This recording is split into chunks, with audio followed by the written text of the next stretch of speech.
Data support అందిస్తున్న వారు capital Geo capital market Maxis group. Good morning, welcome to business breakfast show. Global markets ఈ ఉదయం లాభాల పరుగులు తీస్తున్నాయి. యుఎస్ మార్కెట్స్ లో ఆగస్టు నెలకు సంబంధించిన మ్యానుఫ్యాక్చరింగ్ ఇండెక్స్ డేటా చాలా పాజిటివ్ గా వచ్చింది లాస్ట్ నైట్. దీంతో S&P 500 3% లాభపడింది. డౌ జోన్స్, నాస్డాక్ ఇండెక్స్ కూడా అదే బాటలో నడిచాయి. సో ఆగస్టు నెల నష్టాలను రికవర్ చేస్తూ భారీ షార్ట్ కవరింగ్ ర్యాలీని రాత్రి యుఎస్ మార్కెట్స్ లో మనం చూడడం జరిగింది. సో ఏషియన్ మార్కెట్స్ కూడా ప్రస్తుతం ఇదే ట్రెండ్ కు అనుగుణంగా లాభాల్లో ట్రేడ్ అవుతున్నాయి. నికీ 1% లాభంతో ట్రేడ్ అవుతుంది. ఇతర ఏషియన్ మార్కెట్స్ లో కూడా లాభాలు కనిపిస్తున్నాయి. సో SGX నిఫ్టీ ప్రస్తుతం 5514 దగ్గర ట్రేడ్ అవుతుంది. 37 పాయింట్ల లాభంతో ట్రేడ్ అవుతుంది. సో నిన్న ఇన్ఫాక్ట్ మన మార్కెట్స్ ఈ పరిణామాలను ముందుగానే ఊహించాయా అన్నట్లుగా నిన్న last half an hour trading లో భారీగా లాభపడటం గమనించాం. సో సెప్టెంబర్ నెల బోని లాభాలతో ప్రారంభమైంది. So high beta stocks like metals, రియల్టీతో పాటు టెలికాం, PSU డిస్ఇన్వెస్ట్మెంట్ స్టాక్స్ అని మనం అనుకుంటూ ఉంటాం. హిందుస్థాన్ కాపర్ ల్యాండ్ స్టాక్స్, ఇటువంటి స్టాక్స్ భారీగా లాభపడటం, అలాగే షార్ట్ కవరింగ్ కూడా కొంతవరకు మన మార్కెట్స్ లో రావటం, రిలయన్స్ ఇండస్ట్రీస్ లో కూడా నిన్న ర్యాలీలో పార్టిసిపేట్ చేయటం, ఇవన్నీ పాజిటివ్ ఫ్యాక్టర్స్ గా తీసుకోవచ్చు మనం. సో FIS నిన్న కూడా 3,500 కోట్ల రూపాయల మేరకు క్యాష్ లో షేర్లు కొనడం జరిగింది. మరొక 7,000 కోట్ల రూపాయల మేరకు F&O కొనుగోలు జరిపారు. సో నిన్న ఒక రోజులోనే సుమారుగా $2.5 బిలియన్ మనీని ఇండియన్ మార్కెట్స్ లో FIS ఇన్వెస్ట్ చేశాయి. సో FIS ఇండియన్ మార్కెట్స్ పై ఎప్పటికప్పుడు తమ నమ్మకాన్ని ప్రకటిస్తూనే ఉన్నాయి. ఇటొచ్చి మన ఇన్వెస్టర్సే లెఫ్ట్ అవుట్ ఫీలింగ్ తో పార్టిసిపేట్ చేయకుండా మార్కెట్ నుంచి దూరంగా ఉండడం జరుగుతూ వస్తుంది. సో డిక్లైన్స్ లో బై చేయండి అంటూ మనం ఎప్పటికప్పుడు చెప్తున్న సూచనను పాటిస్తున్న వారు మాత్రం తప్పకుండా మంచి ప్రాఫిట్స్ చేసుకుంటూ ఉంటారు అనుకుంటున్నాం. అలాగే మార్కెట్ సంబంధించిన మరిన్ని అంశాలపై మనతో ప్రస్తుతం మాట్లాడేందుకు అనలిస్ట్ సుందర్ గారు, శేష్ గారు సిద్ధంగా ఉన్నారు. సో సుందర్ గారు, నిన్న గమనించిన global markets, in fact European markets కూడా నిన్న ఆల్మోస్ట్ చాలా మార్కెట్స్ 3% వరకు పెరగడం గమనించాం. సో నిన్నటి గ్లోబల్ ర్యాలీ ఒకరోజు పరిమితం అనుకుంటున్నారా లేదా కొనసాగే అవకాశం ఉందా? నా ఉద్దేశంలో మార్కెట్ ర్యాలీకి తప్పకుండా కొనసాగే అవకాశం ఉంది. ఎందుకంటే డౌ జోన్స్ కరెక్ట్ గా 10,000 కిందకు వచ్చి దానిపైన 2 రోజులు కన్సాలిడేట్ అయింది. అంటే 10,000 స్థాయిని మీడియం టర్మ్ సపోర్ట్ తీసుకున్నట్టు కనిపిస్తుంది.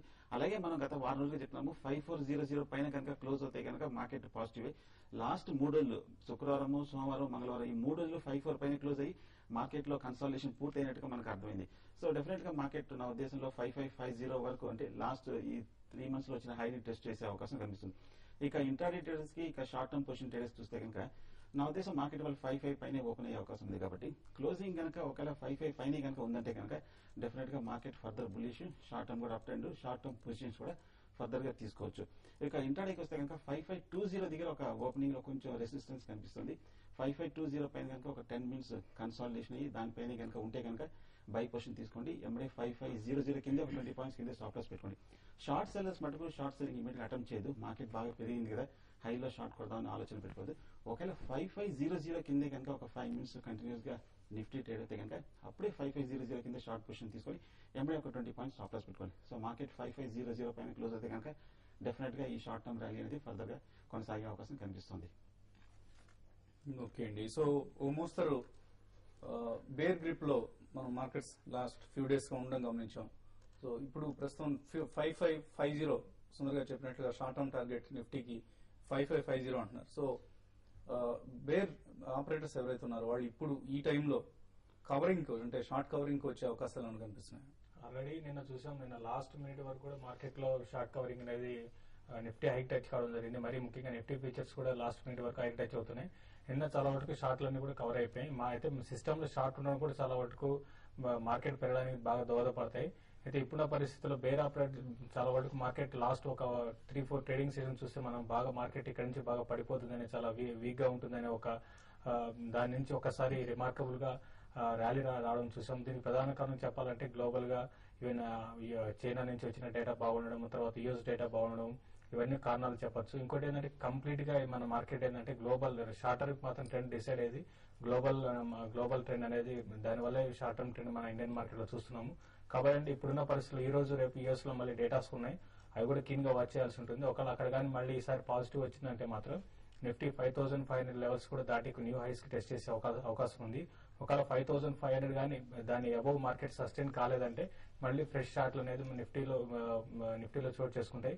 ఇంకా ఇక్కడ చూడాల్సింది ఏంటంటే నిఫ్టీలో చాలా వరకు ఎఫ్ఐస్ కానీ హెడ్జ్ ఫండ్స్ కానీ నిఫ్టీ కొంచెం హెడ్జింగ్ పొజిషన్ లో ఉన్నారు. నిఫ్టీని షార్ట్ సెల్ చేస్తూ స్టాక్ ఫీచర్స్ లాంగ్ వెళ్తే ఈ విధంగా హెడ్జింగ్ పొజిషన్స్ లో ఉన్నారు. ఈవెన్ పుట్ కాల్స్ లో కూడా చూసినా కూడా మనకి ఇదే విధంగా హెడ్జింగ్ స్ట్రాటజీలో ఉన్నారు. కాబట్టి అంటే మార్కెట్ కొంత ట్రేడింగ్ రేంజ్ కొనసాగే అవకాశం ఉంది. అరౌండ్ 5500 పైన ఒక 20-30 పాయింట్స్ పైన నిఫ్టీకి మళ్ళీ కొంచెం సప్లై రావచ్చు. సో ఈ లెవెల్లో మార్కెట్ కొంచెం మళ్ళీ ఒక కన్సాలిడేషన్ అవుతూ గ్లోబల్ ఈవెంట్స్ మీద నెక్స్ట్ ట్రెండ్ అనేది డిసైడ్ అయ్యే అవకాశం ఎక్కువ ఉంది. ఓకే అండి, కొంతమంది కాలర్స్ ప్రస్తుతం లైన్ లో ఉన్నారు. కర్నూలు నుంచి సత్యనారాయణ లైన్ లో ఉన్నారు. సత్యనారాయణ గారు నమస్తే అండి, చెప్పండి. యూనిక్ ఆర్గాన్స్ కుటుంబ రికమెండ్ చేసిన సార్, అది 17 రూపీస్ యావరేజ్ చేసుకున్నాం సార్. ఓకే అండి, అదేమో చాలా తగ్గిపోయింది అది. యూనిక్ ఆర్గానిక్స్ ఆయన 17 లో బై చేశారు. ప్రస్తుతం పరిస్థితి ఎలా ఉంది? సో ఆర్గానిక్ అండ్ కెమికల్ సంబంధించిన కంపెనీ అనమాట. ప్రస్తుతానికి టెక్నికల్ గా చూస్తే కొంచెం వీక్ గానే కనిపిస్తుంది. నా ఉద్దేశంలో మార్కెట్ కూడా కొంచెం రికవరీ వస్తుంది. మార్కెట్ కూడా ఇమీడియట్ గా బేరిష్ ట్రెండ్ లేదు కాబట్టి డెఫినెట్ గా మీరు కొన్నాళ్ళు కుటుంబంలో రికమెండ్ చేశారంటే డెఫినెట్ గా ఫండమెంటల్ గా మంచి స్టాక్ అయి ఉంటుంది. నా ఉద్దేశంలో మీరు లాంగ్ టర్మ్ కి మీరు డెఫినెట్ గా హోల్డ్ చేయొచ్చు, ఇమీడియట్ గా భయపడాల్సిన అవసరం లేదు. ఓకే అండి, సో ప్రస్తుతానికి హోల్డ్ చేయండి. అలాగే ఇమీడియట్ గా తగ్గినా కూడా మీరు ఆందోళన చెందాల్సిన అవసరం లేదని సుందర్ గారు హామీ ఇస్తున్నారు. మహేష్ హైదరాబాద్ నుంచి లైన్ ఉన్నారు. మహేష్ గారు. సార్ నేను టెక్ మహీంద్రా కొన్నానండి 960 మీద. సో ఇప్పుడు యావరేజ్ చేసుకోవచ్చా లేదా, నేను ఈ ప్రైస్ లో ఇప్పుడు 650 రేంజ్ లో ఉంది అని డౌట్ ఉంది. సో మీ అడ్వైజ్ టెక్ మహీంద్రాలో ఇప్పుడు యావరేజింగ్ వెళ్ళొచ్చు. టెక్ మహీంద్రా చూస్తే లాస్ట్ 3 months గా బాగా పడిపోయిన స్టాక్స్ అండి. ఐటీ సెక్టర్ అంతా కూడా ఫుల్ గా పెరిగినా కూడా ఈ స్టాక్ 800 నుంచి 630 వరకు పట్టడం జరిగింది. సో షార్ట్ టర్మ్ అలాగే మీడియం టర్మ్ కొంచెం ఓవర్ సోల్డ్ పొజిషన్ వచ్చిందన్నమాట. డెఫినెట్ గా ఈ లెవెల్ నుంచి రికవరీ వచ్చే అవకాశం కనిపిస్తుంది. మీరు డెఫినెట్ గా మీరు రిస్కీ ట్రేడర్ అయితే కనుక 630, 640 ఈ లెవెల్లో మీరు యావరేజింగ్ చేసుకోండి. అలాగే 720, 700 వస్తే కనుక షార్ట్ టర్మ్ కి మీరు అక్కడ ఎగ్జిట్ అవ్వచ్చు. Okay, next caller Jagannath Reddy Tirupati నుంచి లైన్ ఉన్నారు. జగన్నాథ్ గారు. ఇది సుజలాన్ ఇది బై చేద్దాం అనుకుంటాను. సుజలాన్ బై చేద్దాం అనుకుంటున్నారు. ఓకే అండి, షార్ట్ టర్మ్ కోసం లాంగ్ టర్మ్ కోసం అండి? యాక్చువల్లీ కాల్ బై చేద్దాం అనుకుంటాను. ఫ్యూచర్ ఎలా ఉంటుంది? కాల్ బై చేద్దాం అనుకుంటున్నారు. సో స్పెక్యులేటివ్ పర్పస్ తో సుజలాన్ లో ఆయన కాల్ బై చేద్దాం అనుకుంటున్నారు. ఎటువంటి సలహా ఇస్తారు? సుజలాన్ అయితే చాలా వరకు వీక్ గా ఉందని చెప్పాలి. నిన్న కూడా మార్కెట్ ఎంత పెరిగినా కూడా ఇందులో షార్ట్లు ఉన్నా కూడా షార్ట్ కవరింగ్ కూడా ఆటలేదు అనమాట, అంత వీక్ ఉంది ఈ స్టాక్. అయితే మీరు ఇటువంటి దాంట్లో మీరు కాల్ బై చేయాలంటే మన దీనికి షార్ట్ కవరింగ్ వచ్చి ఫ్రెష్ బయింగ్ వస్తే ఈ స్టాక్ మళ్ళీ 5-10% పెరిగితేనే మీకు ఏదో ఒక ప్రాఫిట్ ఉంటుంది. దీనికన్నా మీరు బెటర్ ఏంటంటే వేరే స్టాక్స్ లో సెలెక్ట్ చేసుకోమని చెప్తానండి. ఇది అంత ఎంకరేజింగ్ గా లేదు. కాల్ పెరిగినా కూడా 48 రూపీస్ దాటి పెరిగే అవకాశం లేదు. కాల్ బై చేయడానికి మాత్రం అవాయిడ్ చేయండి. ఇది మీరు లాంగ్ టర్మ్ ఇన్వెస్ట్మెంట్ కంటే ఈ స్టాక్ కొంచెం డౌన్ అయినప్పుడు మీరు తీసుకోవచ్చు. కానీ స్పెక్యులేటివ్ అయితే ఇది కొంచెం బేరిష్ జోన్ లో ఉన్నది. 48 రూపీస్ 49 రూపీస్ దాటి పెరిగే అవకాశం లేదు కాబట్టి మీరు కాల్ బై చేయడం అనేది అవాయిడ్ చేయండి. స్ట్రాంగ్ గ్యాప్ అప్ ఓపెనింగ్ మనం ఎక్స్పెక్ట్ చేస్తున్నాయి. ఇవాళ ఆల్మోస్ట్ 5520 లెవెల్స్ లో మార్కెట్స్ ఓపెన్ అయ్యే అవకాశాలు కనిపిస్తున్నాయి. ఇప్పుడు చిన్న బ్రేక్ తీసుకుందాం.